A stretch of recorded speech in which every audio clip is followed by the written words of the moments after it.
History often begins with a whisper of magic, and so it is with Pena Palace.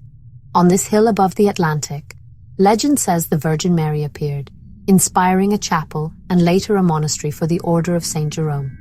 For centuries, monks lived here in peaceful isolation, their days filled with prayer and study.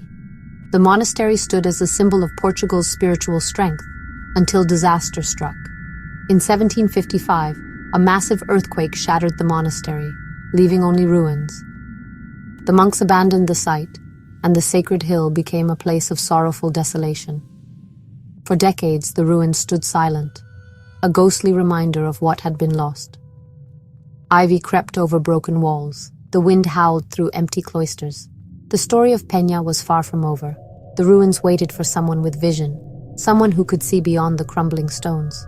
The once holy site became a romantic, melancholy landscape.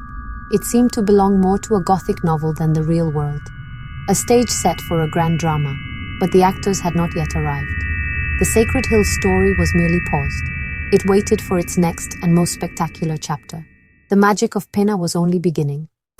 Enter King Ferdinand II, a German prince, artist and dreamer. He married Queen Maria II of Portugal and was swept up in the Romantic movement. When Ferdinand saw the ruined monastery at Sintra, he saw not decay, but possibility. In 1838, he acquired the ruins and surrounding land. His vision, not just restoration but transformation. He would build a palace, a fairy tale castle for the Portuguese royal family. Ferdinand hired Baron von Eschwege, a fellow German with a flair for the dramatic. Together, they ignored convention, guided by imagination and emotion.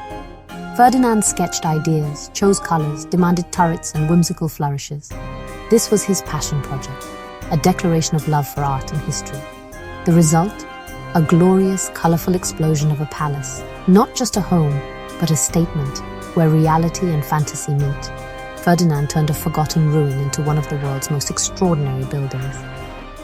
The artist king painted his masterpiece in stone, high on a Sintra hill. Pena Palace was born from a dream. Pena Palace is a riot of styles, a joyful jumble of history's greatest hits.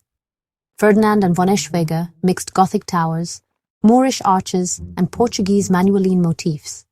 The colors are bold ochre yellow for the old monastery, deep red for the new palace. These choices make the palace stand out against the green forests and grey skies. Portuguese azulejos, stunning tiles, cover the walls in geometric and floral patterns. This palace was never meant to be subtle. It's a spectacle. The Triton Gate is pure theatre. A mythological figure, half man, half fish, guards the entrance. He emerges from a seashell, covered in vines and shells, representing the creation of the world. It's unforgettable, a place where myth and reality collide. Inside, you step from medieval cloisters to Moorish watchtowers. Every corner reveals a new surprise. A turret, a hidden courtyard, a playful gargoyle. The building encourages exploration, inviting you to get lost in its labyrinth. Pena is a testament to a king who believed architecture could be as complex and surprising as a story. It's a palace designed to dazzle and delight. Here, fantasy becomes reality. Before entering, visit the Queen's Terrace, where Queen Amelia once painted, gazing at breathtaking views of the Atlantic and Sintra's hills. Inside, the magic continues. The Great Hall for royal receptions, intimate rooms like the Arab room with Moorish stucco, and the Indian room with exotic furniture. The palace feels frozen in time.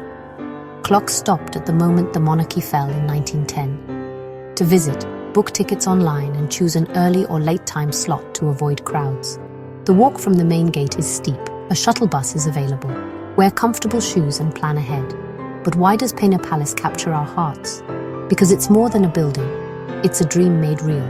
A Gothic romance, a fairy tale castle, a historical treasure. It speaks to our love of mystery, fantasy, and imagination. Pena is a place for dreamers, artists, and lovers of history's wonders. King Ferdinand built a palace for himself, but created a magical kingdom for us all. Here, the past and imagination meet. And the story of Pena Palace continues, high above Sintra.